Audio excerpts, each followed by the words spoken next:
రాదు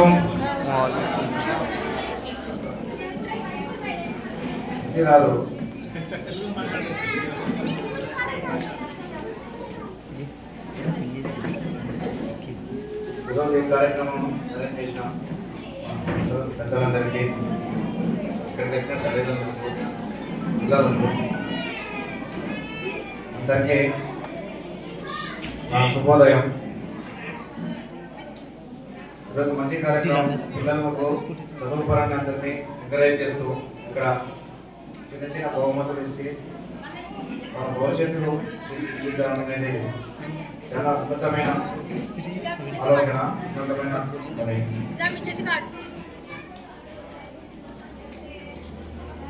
ఇక్కడ పిల్లలు ఉన్నారు, ఇక్కడ పేరెంట్స్ కూడా ఉన్నారు. కాబట్టి మీ అందరికీ మా దగ్గర నుంచి ముఖ్యమైన మనవి ఏంటంటే, చిన్న పిల్లలు వాళ్ళు ఇప్పుడు ఇచ్చిన ఒక మనసులో ఎలాంటి కల్పషం లేదని ఒక తెల్లటి పేపర్ లాంటి వాళ్ళు, అవునా? ఆ పేపర్లో మీరు ఏదైనా రాయొచ్చు. మంచి కోసమే రాయొచ్చు, చెడు కోసమైనా ఏదైనా రాయొచ్చు. చిన్నపిల్లల మనస్తత్వం చాలా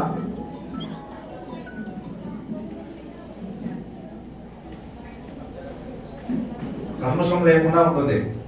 పిల్లలకు మనం ఇప్పుడు తల్లిదండ్రులు మీరు ఇక్కడ ఉన్నారు కాబట్టి నా తప్పం ఏంటంటే, వాళ్ళను సరైన మార్గంలో తీసుకుపోయే బాధ్యత 99% మీ మీదే ఉంది. ఆ 1% ఎవరంటే గురువులు, చదువు చెప్పే గురువులు కానీ టీచర్లు కానీ. ఇప్పటి నుంచే మీరు మార్పు అనేది, డిసిప్లైన్ అనేది వాళ్ళకు చిన్నప్పటి నుంచే నేర్పండి. నాకు తెలిసేంత వరకు ఇంకొక ఏంటంటే, ఎక్కువ ఆడపిల్లలు కానీ చిన్నపిల్లలు కానీ సెల్ ఫోన్ మాత్రం ఎట్టి పరిస్థితుల్లో ఇచ్చి అడిక్ట్ చేయాలండి. ఇది ఒక్కటి బాగా ఎందుకంటే ఈ సెల్ ఫోన్ అనేది మా దగ్గర ఉంటే ఓ విధంగా ఉంటుంది, వీళ్ళ దగ్గర ఉంటే ఓ విధంగా ఉంటుంది, మీ దగ్గర ఉంటే ఉంటుంది, పిల్లల దగ్గర ఉంటే ఇంకో విధంగా ఉంటుంది. మా దగ్గర ఉంది అనుకో, మేము ఏదైనా మాకు సంబంధించిన చట్టాల గురించో లేదంటే భవిష్యత్తులో మాకు మా డిపార్ట్మెంట్కి సంబంధించిన కొన్ని యాక్ట్ గురించో లేదంటే సోషల్ సర్వీస్ గురించో ఫైనాన్స్ గురించో ఏదో విధంగా మేము కొన్ని మంచి విషయాల కోసం దాన్ని వాడుకుంటాం. వీళ్ళు కొంచెం ఏదైనా వీళ్ళు ప్రొఫెషన్ సంబంధించి రాజకీయం కోసం వాళ్ళు మాత్రం మంచి విషయాల కోసం ఆ విధంగా వాళ్ళు. కానీ చిన్నపిల్లలకి ఇస్తే ఏది మంచో ఏది చెడో వాళ్ళకు తెలియదు. గుర్తుపెట్టుకోండి, అదొకటే తెరా. నేను కూడా కొంతకాలం వరకు, అంటే దాదాపు ఎస్ఐ చేసిన వరకు 2018-19 వరకు సెల్ ఫోన్ అన్ని ఏంటో అవసరమైన ఫేస్బుక్లోని, వాట్సాప్లోని, ఇన్స్టాగ్రామ్లోని వాడుకుంటా అనవసర విషయాలు టైం వేస్ట్ చేసుకున్నాను. తర్వాత 2020 కరోనా టైం నుంచి కొంచెం అయ్యో ఇన్నాళ్ళు మనం చేసేంత ఎవరో ఫేస్బుక్లో అయితే కామెంట్ చేయడం, కానీ లైక్ చేయడం, ఇదంతా ఇది మనకు వచ్చేది ఉందని చెప్పి తర్వాత మాకు సంబంధించిన విషయాలు పూర్తిగా నా ప్రొఫెషన్లో పైకి పోవడానికి, కొత్త విషయాలు నేర్చుకోవడానికి, టెక్నాలజీ నేర్చుకోవడానికి, ఇంకా మంచి విషయాలు ఏదైనా తెలియని విషయాలు నేర్చుకోవడానికి, ఫైనాన్స్ విషయాలు ఏదైనా ఎట్లా మనము జీవితంలో సర్వైవ్ కావాలా, ఎట్లా మన వల్ల కమ్యూనికేషన్ ఉండాలా, ఇలాంటి విషయాలని మంచి విషయాలు నేర్చుకోవడం మొదలుపెట్టాను. అంటే అప్పుడు తెలిసి నాకు మనం దాదాపు 5-6 ఏళ్ళు చేసేంత వృధా ప్రయాసంత మన సమయము పోవడంతో పాటు లేకపోతే మైండ్లోకి అవసరమైన ఫీలింగ్స్ కానీ రావడము ఇట్లా జరుగుతాయి అన్నమాట. దయచేసి చెప్తున్నా, పిల్లలకు ఎంత ఆన్లైన్ క్లాస్ ఉన్నా కూడా ఇంతవరకు మాత్రమే పరిమితం చేయండి. మిగతా విషయాలకు కేవలం వాళ్ళకు చదువు మీద, బుక్కుల మీద, చిన్నప్పుడు డిసిప్లైన్ మీద.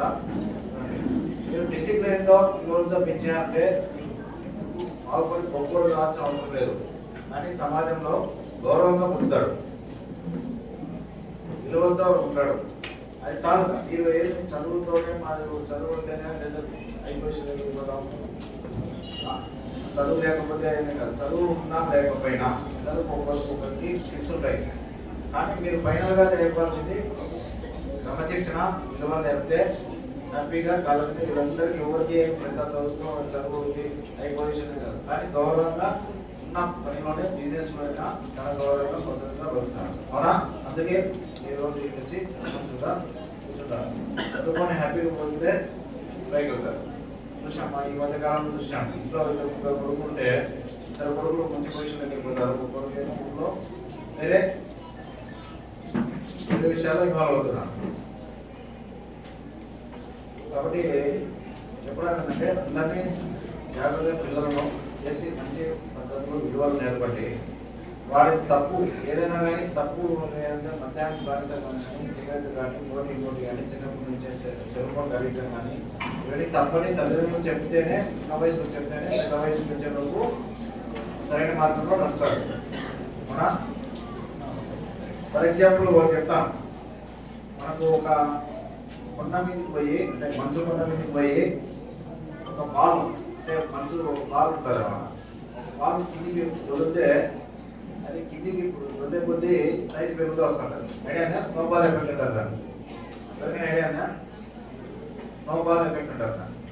ఎందుకంటే మనం ఎందుకో ఎగ్జాంపుల్గా తీసుకున్నామంటే స్నో బాల్ను కొండ మీదకి మంచు పర్వతం ఒక చిన్న మంచు ముద్దలు వదిలితే అది కిందికి వదిలే కొద్దీ సైజ్ పెరుగుతూ వస్తుంది. దాన్ని అట్రాక్ట్ చేస్తుంటుంది. అది అంటే మంచునంతా ఎందుకు స్నోబాల్ ఏమిటంటే దాన్ని మనం కూడా లైఫ్లో కూడా ఒక మంచి స్టార్టింగ్ చేసిన చిన్నప్పుడే మంచి విషయాన్ని డిసిప్లిన్గా ఒక మంచి విషయాన్ని మనం మొదలు పెడితే అది వినే కొద్దీ పెరుగుతా అయిపోతుంది. అదే చెడు విషయం వైపు వేయడానికో ఏమైతుంది అదే కొద్దీ పెరుగుతానే పోతుంది. పైన మనకు ఏదైతే మనం అనుకున్నామో కన్సిస్టెన్సీగా మంచి అనుకున్నారో ఆ విషయాలన్నీ మనకు పెద్ద కొద్ది ఒకటి యాడ్ అయితే వస్తాయి. ఒక లేదు మీరు సరైన మార్గంలో ఒకసారి కేసులో ఏదైనా ఇన్వాల్వ్ అయినప్పుడు అంటే వెళ్ళిపోతూ ఉంటాడు. కేసుకొని ఒకటి రెండు క్యాప్ తయారు చేసుకొని ఉంటారు. ఇప్పుడు చిన్న పిల్లలు ఇప్పుడు మీ చేతిలో ఉన్నారు, చిన్న పక్షిలాగా చేతిలో ఉన్నా దాన్ని నువ్వు ఇట్లా పెడతావా దాన్ని పెంచుతావా జాగ్రత్త అనేది తల్లిదండ్రుల చేతిలోనే ఉంది. మీరు బాగా పిల్లలకు క్రమశిక్షణ విలువలు చిన్నప్పటి నుంచి కొంచెం భయము నేర్పిస్తే సెట్ అయిన తర్వాత మాకు పని ఉంటుందా? నేనంతా బాగుంటే మాకు పని ఉంటుందా?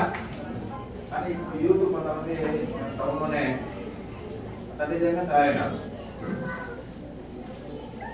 అని వాళ్ళ పేరు చెప్పకూడదు. ఎందుకంటే ఇంట్లో వాళ్ళు బాగా పెట్టి లాస్ట్ అన్నింటికి అడిక్ట్ అయిపోయి ఇంట్లో వాళ్ళని కొట్టి ఇంట్లో వాళ్ళు కొట్టి వస్తువులు వాళ్ళు కొట్టి మన వెళ్ళిపోయారు.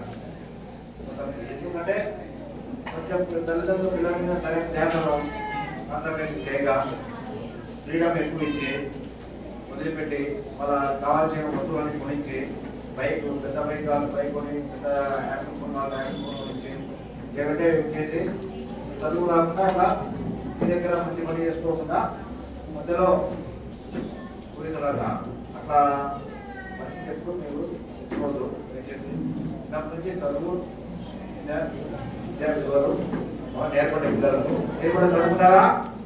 పిల్లలు చెప్పాలమ్మా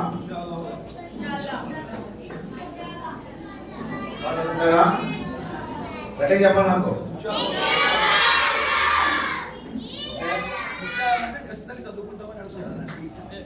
థ్యాంక్ యూ. అంత చదువుకోవాలా, జోష్ ఉండాలా. మీరు కూడా ఈ మదర్సాలు చదువుకొని వేదిక వచ్చారని చెప్పి ఇక్కడే మనం మీటింగ్ పెట్టి ఇలాంటి మన ఉన్న పిల్లలకు మీరు ఒక రోల్ మోడల్ లాగా ఉండాలా. ఓకే, అలా thank you, all the best.